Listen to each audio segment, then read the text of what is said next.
तुमच्या गावामध्ये कला केंद्र सुरू होते, आम्हाला नाही पाहिजे न ते. का बरं? इथं लई लुसकानी होणार. गडी माणसं काय राहणार आहे का? जाणार. बारकाली पोरं जाणार, मोठाली माणसं जाणार. त्याचा काय फायदा आहे का? घर बरबाद होणार आमचं. होणार का नाही घर बरबाद आमचं? त्याच्यापासून काय आम्हाला फायदा आहे का? हं? तुमच्या गाववाल्यांना रोजगार भेटला असं ती लोक म्हणतायत. रोजगार आम्हाला भेटणारच नाही.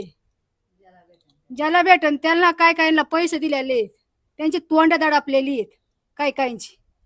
तसं आम्हाला नकोय, ते बंदच व्हायला पाहिजे ना आमचं. इतके दिवस काम चालू आहे तिथं आधी. त्याचा आता वाबाटा झालाय, त्याचा वाबाटा नव्हता. त्याचा आता वाबाटा झालाय, एवढ्या महिन्यामध्ये वाबाटा झालाय. हे त्याचा वाबाटा काही नव्हता.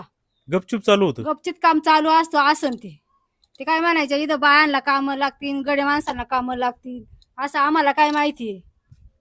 हे आता याचा वाबाटा झाल्यामुळं मग ते जाहीर झाले सगळं. एवढं पोरं तिथं जाणार का नाही? माणसं जाणार. घर कोणचं आपलं बरबाद होणार का नाही ते घर? आमचं म्हणणं आहे का ते फक्त बंद व्हावा. हा बंद व्हा. आम्हाला दुसरं काहीच नाही. आम्हाला फक्त बंद व्हा एवढीच इच्छा आहे आमची. बाकी काही नाही आम्हाला. आम्हाला तिथं रोजगार हमी नको, काहीच ना काय आम्हाला.